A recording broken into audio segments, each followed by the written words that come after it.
오늘의 말씀은 예수님의 부활 사건을 기록한 성경의 말씀 가운데 매우 흥미로운 장면을 소개하고 있습니다.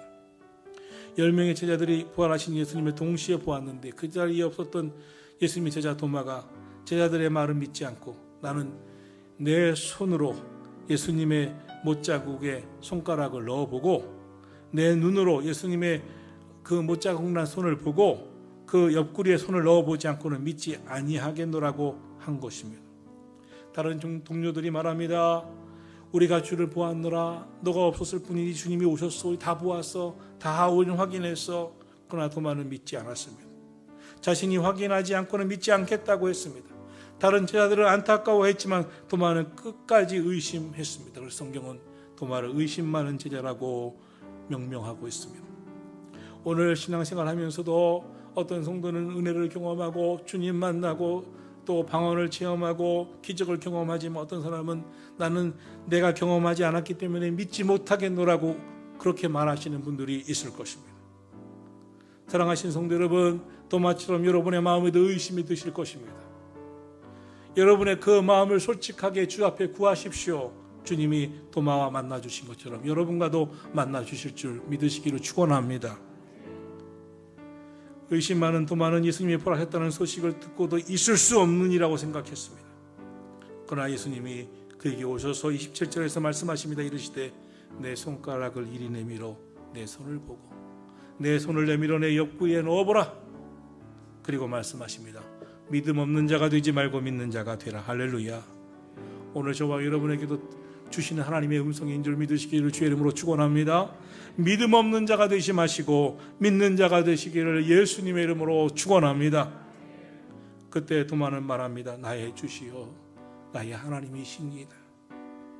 도마는 이제 변했습니다. 복음을 증거하는 자가 되었습니다. 핍박을 무릅쓰고 저 인도에 가서 순교자가 되기까지 복음을 증거해 인도와 스리랑카의 그 흔적들이 오늘까지도 있습니다. 부활신앙은 그런 것입니다. 절망에서 다시 일어서는 것입니다. 의심에서 확신에 찬 믿음으로 용기를 갖게 되는 것입니다. 우리 기독교인들에게 있어서 가장 중요한 것은 믿음입니다. 오늘 성경에서도 분명히 말씀하고 있습니다. 그리하여 믿음 없는 자가 되지 말고 믿는 자가 되라고 하셨습니다. 믿음의 사람과 믿음이 없는 사람은 대화가 다릅니다. 언어가 다릅니다. 생각이 다릅니다. 고백이 다릅니다. 믿음이 있는 사람은 말하는 것과 생각하는 것이 다릅니다. 이 사람은 믿음의 사람이구나. 믿음으로 말하고 있구나. 믿음이 크구나. 예수님도 내 믿음이 크도다. 내 소원대로 될지어다. 사랑하신 성도 여러분, 이 시대에 가장 필요한 것이 무엇이겠습니까? 살아계신 하나님 만나고 살아계신 하나님께서 내 삶에 역사하신다는 것을 분명히 믿는 믿음 아니겠습니까? 무엇을 하든지 믿음으로 하시고 믿음을 나타내실 수 있는 선한 목자 성도들이 되기를 주의 이름으로 축원합니다. 여러분, 부활절에 우리가 다시금 생각해야 될 것은 예수님의 십자가에 못 박힌 손입니다. 예수님의 십자가에 못 박힌 그 손은 우리에게 하나님의 사랑이 얼마나 큰지, 주님의 사랑이 우리를 향하여 얼마나 큰지 분명히 보여주고 있습니다. 죄의 권세를 이길 힘이 무엇입니까? 십자가뿐입니다. 악의 힘을 이길 능력이 무엇입니까? 십자가뿐입니다. 예수의 십자가의 능력 앞에 어둠의 영들이 떠나갈 줄로 믿습니다. 십자가에서 못 박혀 흘리신 예수님의 보혈에는 능력이 있습니다. 그러므로 우리가 이 십자가의 보혈을 의지하여 진심으로 기도하는 우리에게 능력이 임할 줄로 믿습니다.